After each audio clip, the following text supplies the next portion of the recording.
నమస్తే, welcome to people news. నేను ఆదిత్య. రైతుగా, వ్యాపారవేత్తగా, అధ్యాపకుడిగా, ఎంపీపీగా, ఎమ్మెల్యేగా పోటీ చేసిన మొదటిసారే గెలిచి శాసనసభలో అడుగుపెట్టి పట్టుకున్న ప్రతి రంగంలోనూ సక్సెస్ను జేబులో పెట్టుకొని తిరుగుతున్న నెల్లూరు జిల్లా కావలి ఎమ్మెల్యే దగ్గుమాటి వెంకటకృష్ణారెడ్డి గారు మనతో ఉన్నారు. వారి వ్యక్తిగత రాజకీయ ప్రయాణాన్ని గురించి వారి మాటలోనే అడిగి తెలుసుకుందాం. సార్ నమస్తే అండి, ఎలా ఉన్నారు? నమస్కారం అండి, బాగున్నాను అండి. ముందుగా మీకు మా పీపుల్ న్యూస్ ఛానల్ తరపు నుండి శుభాకాంక్షలు సార్. ఇంత ట్రెమెండస్ విక్టరీ అనేది మీరు అందుకున్నారు. థ్యాంక్ యూ అండి, ధన్యవాదాలు. సార్, నా మొదటి ప్రశ్న, మీరు గతంలో ఒక ఛానల్కి ఇచ్చిన ఇంటర్వ్యూలో చెప్పారు, నేను తప్పకుండా గెలుస్తాను, నా గెలుపుకు కారణం ప్రతాప్ రెడ్డి అని చెప్పేసి ఒక స్టేట్మెంట్ అయితే ఇచ్చారు. ఎలా అంత కాన్ఫిడెంట్గా స్టేట్మెంట్ ఇచ్చారు? ఒక ప్రజాప్రతినిధి చూడకూడని, చెయ్యకూడని, తలవకూడని పనులు కావలి నియోజకవర్గంలో ప్రతాప్ కుమార్ రెడ్డి గారు నిర్వహించున్నారు. ఒక ప్రజాప్రతినిధిగా ప్రజల యొక్క మన్నలతో గెలిచినటువంటి వ్యక్తి రోజులో కొంతైనా సేవకు అంకితం అవటం, ప్రజల మెప్పు కోసం ప్రయత్నం చేయటం అనేది జరుగుతుంది. గెలిచిన రోజు నుంచి ఎలక్షన్ జరిగేంతవరకు ధనార్జనే ధ్యేయంగా, రౌడీజమే ధ్యేయంగా, బెదిరింపులే కొలమానంగా తన రాజకీయ ప్రస్థానాన్ని ప్రారంభించాడు ప్రతాప్ కుమార్ రెడ్డి. కావలి ప్రజలు చాలా శాంతి కాముకులు. ఎవరు కూడా పలకరింపితేనే ఆనందించే మనస్తత్వం ఉన్నటువంటి కావలిలో ఒక కావలి వాస్తవ్యుడిగా ఆదరించారు, అభిమానించారు, గెలిపించారు.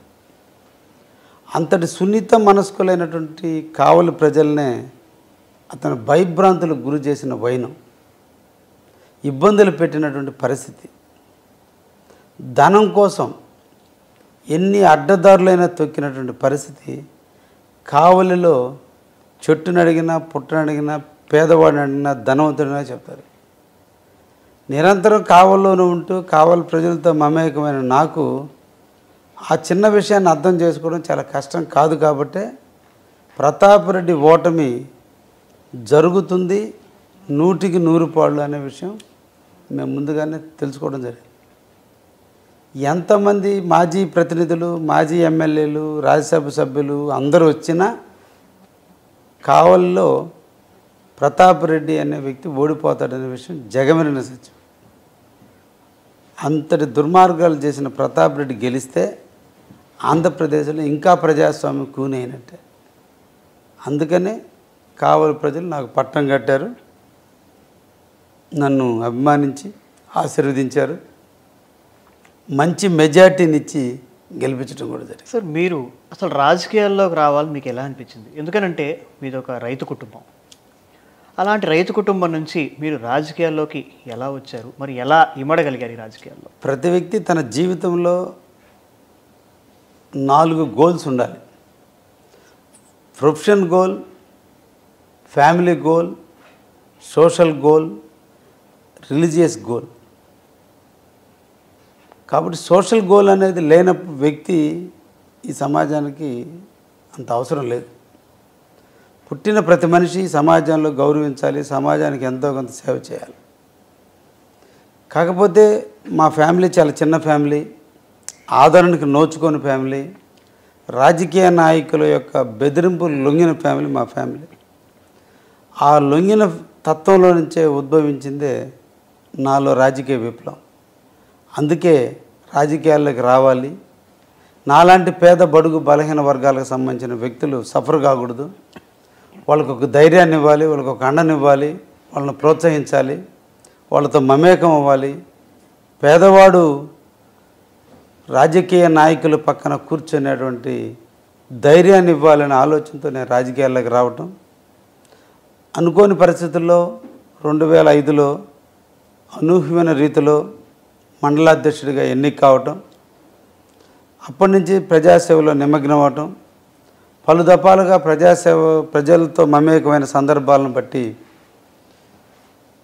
ప్రజల నుంచి ఒక ఆలోచన, మీరు ఇక్కడితో ఆగకూడదు, ఇంకా ప్రజాసేవలో ఎక్కువ సేవ చేయాలంటే నెక్స్ట్ ఉన్నటువంటిది ఎమ్మెల్యే దానికి కూడా మీరు ఎందుకు ట్రై చేయకూడదు అన్నటువంటి పరిణామాల్లో ట్రై చేయటం, మా అధినేత, ఈ రాష్ట్ర భవిష్యత్తు ప్రదాత, ఈ రాష్ట్రం బాగుండాలని నిరంతరం తప్పించేటువంటి వ్యక్తి, అభివృద్ధి కాముకుడైనటువంటి శ్రీ చంద్రబాబు నాయుడు గారు నన్ను ఆదరించటం, లోకేష్ బాబు గారు నన్ను దగ్గర తీయటం, వాళ్ళిద్దరి యొక్క ఆలోచనల మేరకు నాకు టికెట్ రావటం, ఈరోజు ప్రజలందరూ కూడా ఆశీర్వదించడం కూడా జరిగింది. నా రాజకీయ ప్రస్థానం ఇలా కొనసాగుతుంది. సో మీ కుటుంబం గురించి, మీ విద్యాభ్యాసం ఎక్కడ జరిగింది, అలాగే మీ కుటుంబం గురించి కూడా చెప్తారు. మాది జలదింగి మండలం బ్రాహ్మణకాకి అగ్రహారం. ఒక నిరుపేద రైతు కుటుంబంలో జన్మించాం. మేము 3 అన్నదమ్ములు, ఒక అక్క. మాదంతా జాయింట్ ఫ్యామిలీగా ఉండేది. నేను మధ్యలో ఉన్నాను. కావలిలోనే డిగ్రీ పూర్తి చేశాను. ఎంకామ్ కూడా కావలి పీజీ సెంటర్లోనే ఎంకామ్ పూర్తి చేయడం. ఎంకామ్ చేసే టైంలోనే పిల్లలకి ఆర్థిక స్థితి బాగాలేనప్పుడు పిల్లలకి ట్యూషన్లు చెప్పుకోవటం, ఆ ట్యూషన్స్ మీదనే ఎక్కువ మంది, దాదాపు 1000 మెంబర్స్ పర్ ఇయర్ నా దగ్గర ట్యూషన్లు, కామర్స్ ట్యూషన్స్కి రావటం. అలా లెక్చరర్గా నేను ఎంఎస్ఆర్ డిగ్రీ కాలేజీలో లెక్చరర్గా రావటం. తర్వాత నేను చదువుకున్న కాలేజీకి లెక్చరర్గా, జేవీ కాలేజీలో లెక్చరర్గా చేయటం. నిరంతరం కూడా జరిగిన అవమానాలు, బాధలను దృష్టిలో పెట్టుకుని నిరంతరం కూడా వ్యాపారం చేయాలనే ఒక తపన, 10 మందికి జీవనోపాధి కల్పించాలనే ఆలోచనతో వ్యాపారాల్లోకి రావటం. మొదటి మెట్టు ఎక్కాలంటే ఒంటి మీద గాయాలు అవుతాయి. అట్లే వ్యాపారంలో ఒడిదుడుకుల్లో నష్టాలు రావటం. ఈ నష్టాల నుంచి నేర్చుకున్న గుణపాఠాలతో మళ్ళా వ్యాపారం చేయటం. ఈ వ్యాపారంలో ఉండకూడనటువంటి ఏవైతే ఉన్నాయో వాటన్నిటిని ఎలిమినేట్ చేసుకుంటూ పోతూ ఉన్నటువంటి లక్షణాలను పెంచుకుంటూ ఒక సిస్టమేటిక్ లైఫ్కి అలవాటు పడుతూ వ్యాపార ప్రస్తావన స్టార్ట్ చేయటం. ప్రజల దీవెనలు, దైవాశీస్సులు, నా నడవడిక అన్నీ కలిసి వ్యాపారం సామ్రాజ్యం విస్తరించడం. ఆటోమేటిక్గా ఒక మనిషి హ్యూమన్ బీయింగ్లో డబ్బు సంపాదించిన తర్వాత కోరుకునే కోరిక కీర్తి. ఆ కీర్తి కోసం పాత రాజకీయ అవమానాల మధ్య రాజకీయ అరంగేటం చేసి నిరంతరం ప్రజలతో ఉండటం జరుగుతుంది. ఇలా నా రాజకీయ ప్రస్థానం కొనసాగుతూ ఉంది. మీ హాబీస్ ఏంటి అసలు? అంటే తీరిక వేళల్లో మీరైతే ఏం చేస్తారు? నాకు ఒంటరితనం చాలా ఇష్టం. ఒంటరిగా ఎన్ని గంటలైనా ఎవరూ లేకుండా, సెల్ ఫోన్లు లేకుండా కూడా కూర్చొని ఉండటం నాకు అన్నిటికంటే ఇష్టం.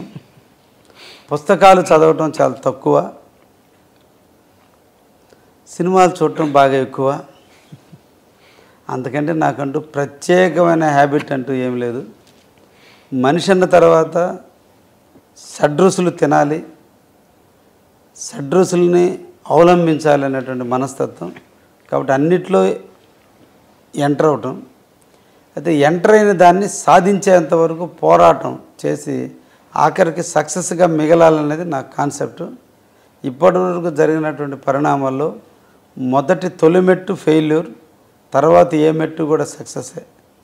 దానికి కఠోర సాధన, planning, decision making, objectives, motivation, communication, వీటన్నిటిని కలగలిపి నేను క్రమశిక్షణ గల వ్యక్తిగా నిరంతరం ఎదుటి వ్యక్తి గురించి ఆలోచించడం కంటే నా గురించి నేను ఆలోచించుకుంటే ఎదుటి యొక్క వ్యక్తిలో ఉండే ప్రతి వ్యక్తిలోనూ లోపాలు ఉంటాయి, అనుకూలతలు ఉంటాయి. లోపాల గురించి ఆలోచించడం కంటే అనుకూలతల గురించి ఆలోచిస్తే ఆ లక్షణం నేను కూడా ఎందుకు ఆలోచించుకోకూడదు, నేను ఎందుకు అవలంబించకూడదని ఆలోచిస్తే ఎదుటి వ్యక్తిలో ఉండే సద్గుణాన్ని నేను కూడా ఆస్వాదిస్తే ఆటోమేటిక్గా నేను కూడా ఒక పరిపూర్ణమైన వ్యక్తిని అవుతాననేటువంటి సిద్ధాంతం మీద ఎప్పుడు కూడా ఎదుటి వ్యక్తుల యొక్క నెగటివ్స్ని దాచిపెడుతూ పాజిటివ్స్నే ఎదుటి వ్యక్తులకు తెలియజేస్తూ ఇది జరిగింది. కాబట్టి అందరి యొక్క పాజిటివ్స్ అన్నిటిని నేను స్వీకరించడం చాలా మలుచుకున్నాను. కాబట్టి ఈరోజు ప్రతి దాంట్లో కూడా నేను సక్సెస్గా ముందుకు పోవడం జరుగుతుంది. మీరు చాలా ముక్కుసూటి మనిషి అని అందరికీ తెలిసిన విషయమే. అయితే కృష్ణారెడ్డి గారి మాట చాలా కటువుగా ఉంటుంది, కానీ మనసు మాత్రం వెన్నపూస అనే విషయం అది ఉంది. అయితే ఎప్పటి నుంచి ఈ యొక్క తరహా అనేది మీ స్వభావం ఎప్పటి నుంచి ఇలా మారిందంటే వ్యాపారంలో వచ్చినప్పటి నుంచా లేకపోతే చదువుకునేప్పటి నుంచా? అది జన్మతః వచ్చేటటువంటి లక్షణాల్లో ముక్కుచూటితనం, కన్నింగ్ లేషర్, ఇవన్నీ జన్మతః వచ్చేటువంటివి, ఒకరు నేర్పితే వచ్చేవి కాదు. అయితే నా సాధనలో నేను ఫెయిల్యూర్స్, జీవితంలో స్నేహితులు తక్కువ, మిత్రుడు అనేవాళ్ళు ఉండరు, అవసరం కోరపడే బంధాలు అన్నీ చవిచూసిన వ్యక్తిగా చెప్పదలుచుకుంది హామీ ఇస్తే ఎదుటి వ్యక్తి హ్యాపీగా నిద్రపోవాలి, అనుమానంగా రోజుగా కాపలా కాసుకోకూడదు. కావ్య కృష్ణారెడ్డి మాటిస్తే మాట తీసుకున్న వ్యక్తి యథేచ్ఛగా ఇంటికాడ పొనుకోవాలి. అది జరగాలంటే నేను కఠినంగా అయినా చేయనంటే చేయలేను, చేస్తానంటే చేస్తానని చెప్పడం నాకు ఫస్ట్ నుంచి అలవాటు. నా గెలుపు కూడా అదే సోపానమైంది. ఈరోజు నా బిజినెస్లో లేదా నా రాజకీయంలో నా క్యారెక్టర్ పెరగడానికి ప్రధానమైన కారణం నాకు ఉండేటువంటి బంధం అంతా పేదవాళ్ళతో. వాళ్ళు బిక్కుబిక్కుమంటూ నా దగ్గరకు వస్తారు. అడగడానికి కూడా మాటలు చేతగాని తనంలో బిడియపడుతూ వచ్చినటువంటి వ్యక్తులకి ఆశలు చెప్పి అడియాశలు చేయటం కంటే ఆశ చెప్పే ముందు ఇది అవుద్దంటే అవుద్ది, లేదంటే కాదని వాళ్ళకి చెప్తే ఆ క్షణం వాళ్ళు బాధపడ్డా తర్వాత వాళ్ళు ఆనందిస్తారు. ఒక నాయకుడిగా నేను మంచి మార్గంలో వాళ్ళని దారి చూపాలి తప్ప వాళ్ళని నా దగ్గరకు వచ్చి కొద్ది మందిని మార్పు తీసుకురావాలి తప్ప వాళ్ళని తప్పుడు మార్గంలో పానించకూడదు. కాబట్టి నేను కొంత పెదాల మీద కఠినత్వాన్ని ప్రదర్శించిన ప్రతి వ్యక్తితో నేను ఎక్కువ టైం స్పెండ్ చేస్తాను. నవ్వి వదిలేసి ఇంకో రోజు చూద్దాం అనే దానికంటే ఈ రోజుతోనే దాన్ని డిస్పోజ్ చేయడానికి ప్రయత్నం చేస్తాను. వారికి ఫర్దర్గా బర్డన్ లేకుండా ఎడ్యుకేట్ చేసి మోటివేట్ చేసి నీ సమస్య ఇది ఉంది, ఇది కాదు, ఎంతమంది తిరిగినా నీకు కాదని బాధపడ్డా చెప్పి పంపించడం నా నైజం. దీనివల్ల వాళ్ళకి మంచి ఫలితాలు వస్తాయని ఆశిస్తున్నా. అలా వస్తున్నాయి కాబట్టి ప్రజలు నాతో వేల మంది నాతో ఈరోజు కూడా సంఘీభావం చెప్తున్నారు, నాతో కలిసి నడుస్తున్నారు. మీ అసలు పేరు దగుమాటి వెంకట కృష్ణారెడ్డి, కానీ కావ్య కృష్ణారెడ్డి అనే పేరు ఎలా వచ్చింది అసలు? అదే ఇప్పుడు మీ బ్రాండ్ నేమ్ కూడా అయింది. నా మిత్రుడు మేదరమెట్ల కోటారెడ్డి నేను కలిసి ఒక రియల్ ఎస్టేట్ వ్యాపారాన్ని ప్రారంభించాం. ఆ ఫర్మ్ పేరు కావ్య బ్యూటీ ఎస్టేట్స్. అయితే అతనుకున్న హ్యాబిట్స్ మా మధ్య ఎక్కువ రోజులు బంధం నిలవల. అతను ఫర్మ్ నుంచి బయటికి వెళ్ళిపోవటం, ఆ కావ్య బ్యూటీ ఎస్టేట్ అనే ఫర్మ్ నాకు ఇచ్చి వెళ్ళిపోయాడు. ఆయన కూతురు పేరు కావ్య. ఆ కావ్య బ్యూటీ ఎస్టేట్ని తండ్రిని తనే వదిలేసి వెళ్ళిపోయినా ఆ మిత్రుడు జ్ఞాపకార్థం ఆ కావ్య బ్యూటీ ఎస్టేట్ నేనే కొనసాగించా. అలా కావ్య అనేది ఒక తెలుగులో, ఒక సాంస్క్రిట్లో ఒక ఉత్తమమైనటువంటి వర్డ్.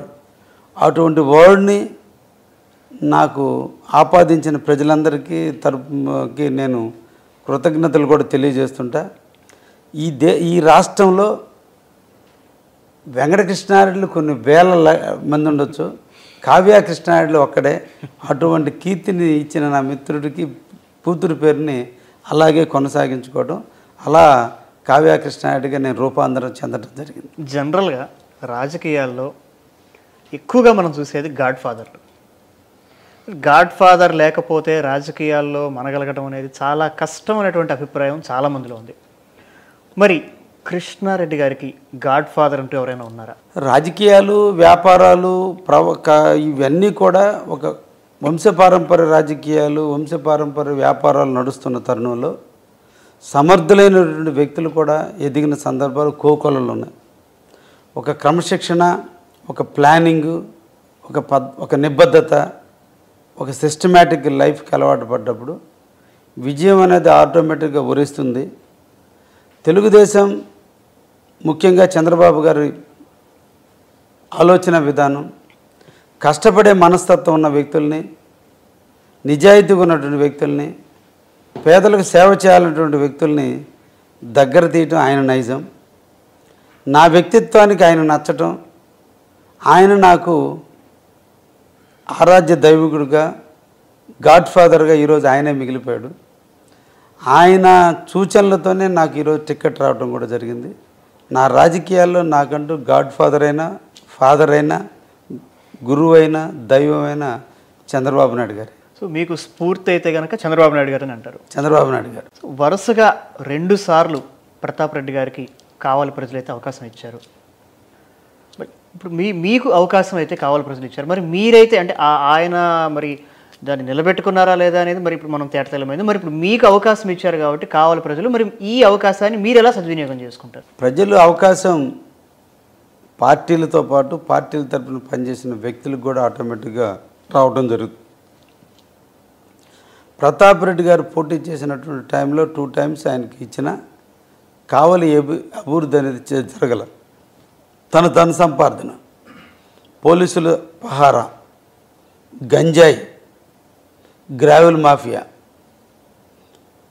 రకరకాల మాఫియాలు, మట్టి మాఫియాలు, శాండ్ మాఫియాలు, ఆఖరికి సముద్రం పక్కన దొరికే గవ్వలు కూడా మాఫియా, అన్నిటి కలబోలిసి కావాలని పోలీసుల భయం గుప్పిట్లో సామాన్యుని బతకనిచ్చాడు.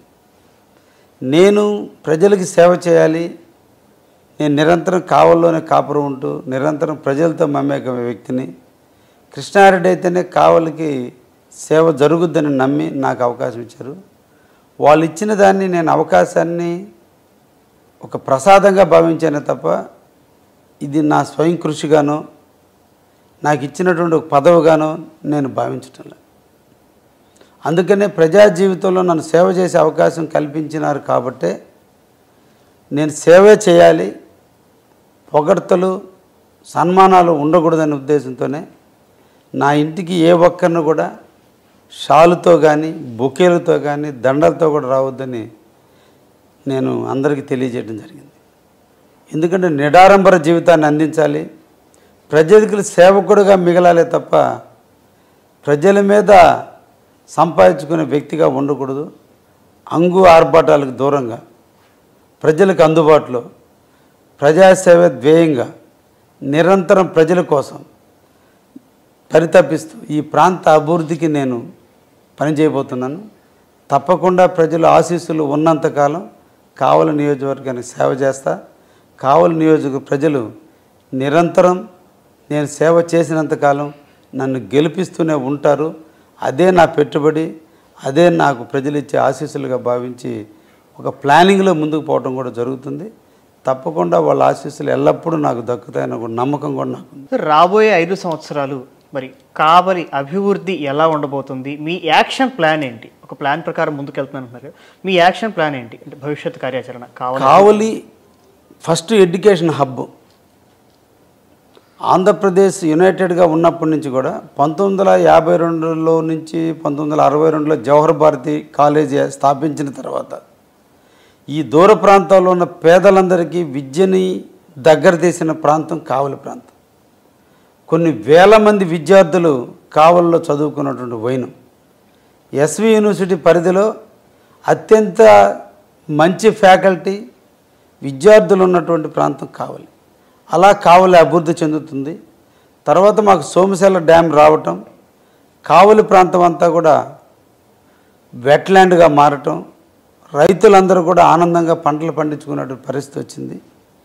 ఇప్పుడు ఇండస్ట్రీ ప్రగతి కావలికి తీసుకురాగలిగితే విద్యా ప్రగతి ఉంది, అగ్రికల్చర్ సెక్టర్ బాగా పనిచేస్తుంది.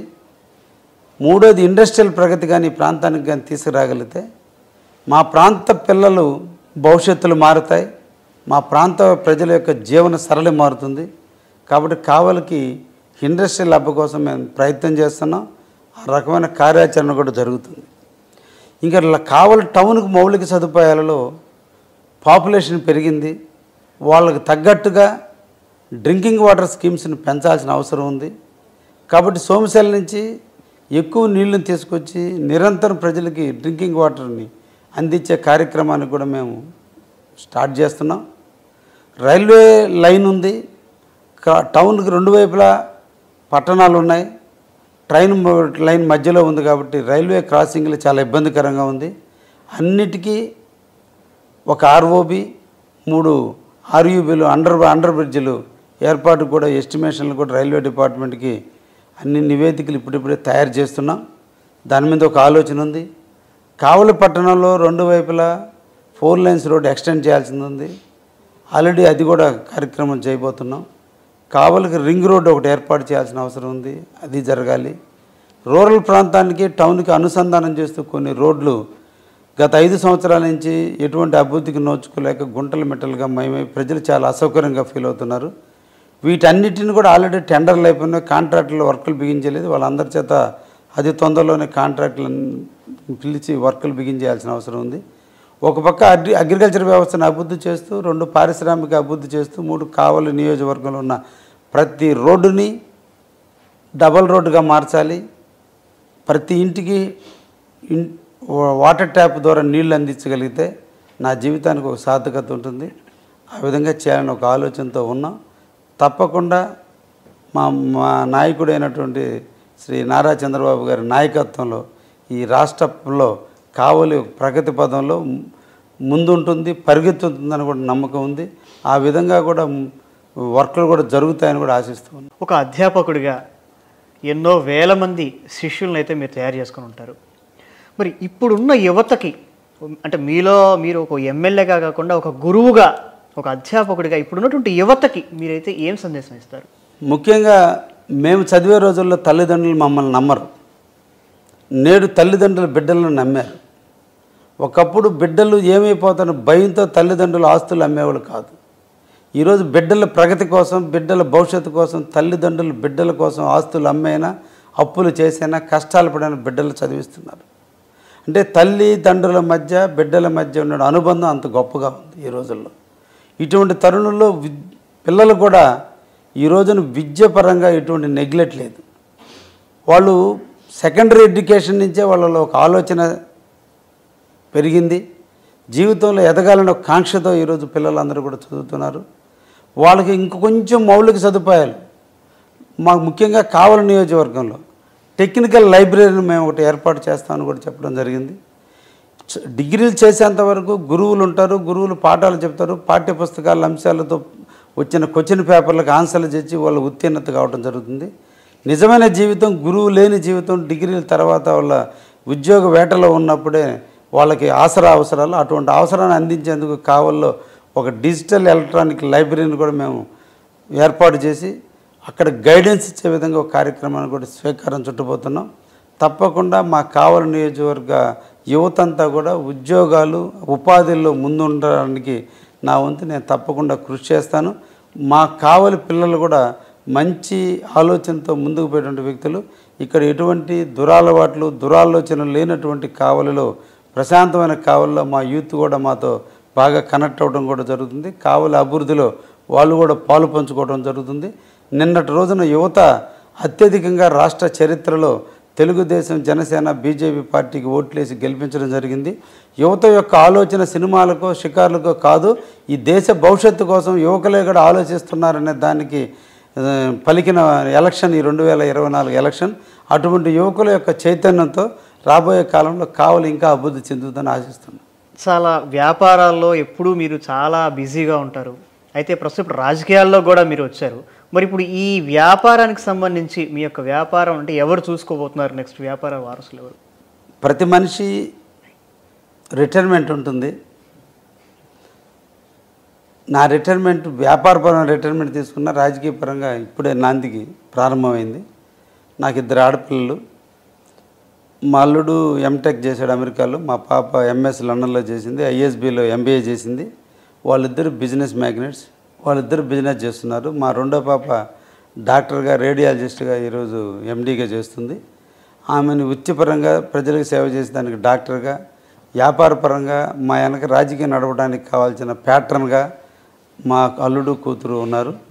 వాళ్ళు సంపాదించి పెడుతూ ఉంటే మనం ఖర్చు పెట్టడానికి సిద్ధంగా ఉన్నాం. తప్పకుండా కావాలి ప్రజలు సేవ చేసేదానికి మా ఫ్యామిలీ ఎప్పుడూ ముందు ఉంటుందని కూడా సందర్భంగా తెలియజేస్తున్నాం. ఆఖరుగా కావలి ప్రజలకు మీరు ఏమైనా చెప్పదలుచుకున్నారా? కావలి మన అందరిది. నా ఆలోచన, నా విధానం ఒకటే. ప్రజాస్వామ్యంలో బ్యూరోక్రాట్స్ యొక్క పాత్ర చాలా గొప్పది. కానీ ఆ బ్యూరోక్రాట్స్ స్థానికులు కాదు. ఎక్కడో పుట్టి ఎక్కడో పెరిగి ఉద్యోగ ధర్మంలో మన ప్రాంతానికి వచ్చి మన ప్రాంతాన్ని బాగు చేయాల్సినటువంటి వ్యక్తులు మన ప్రాంతాన్ని చెడగొట్టిపోతుంటే మనందరం చూస్తూ ఊరుకోకూడదు. రాజ్యాంగబద్ధంగా నడవాల్సిన బ్యూరోక్రాట్స్ తప్పుదారిన అల్ప సంపాదనలకు అలవాటు పడి కావలిని అరాచకాలకి నిలయంగా మారిస్తే మనందరం ఒకటవ్వాలి. మన కావలిని మనం కాపలా కాసుకోవాలి. మన కావలిని మనం భద్రపరుచుకోవాలి. మన భావితరాల కోసం మన కావలిని జాగ్రత్తగా చూసుకోవాలి. ఈ క్రమంలో నేను ముందుంటున్నా. మీరందరూ కూడా నాకు తోడుగా ఉండి కావలిని అభివృద్ధి చేసే దాంట్లో, అరాచక మోకలను అంతకట్టించే దాంట్లో, గంజాయి ప్రాంతంగా మార్చినటువంటి ఈ కావలిని గంజాయి లేని ఒక హెల్తీ కాన్స్టిట్యున్సీగా ఉంచే దాంట్లో మీరు కూడా తోడై నాతో నడవండి అని ఈ సందర్భంగా వాళ్ళందరికీ కూడా తెలియజేస్తున్నాను. చాలా ధన్యవాదాలు సార్. మా ప్రేక్షకుల కోసం, మా కోసం కూడా మీ అమూల్యమైనటువంటి సమయాన్ని కేటాయించినందుకు thank you sir. Thank you అండి. ధన్యవాదాలు. Thank you very much.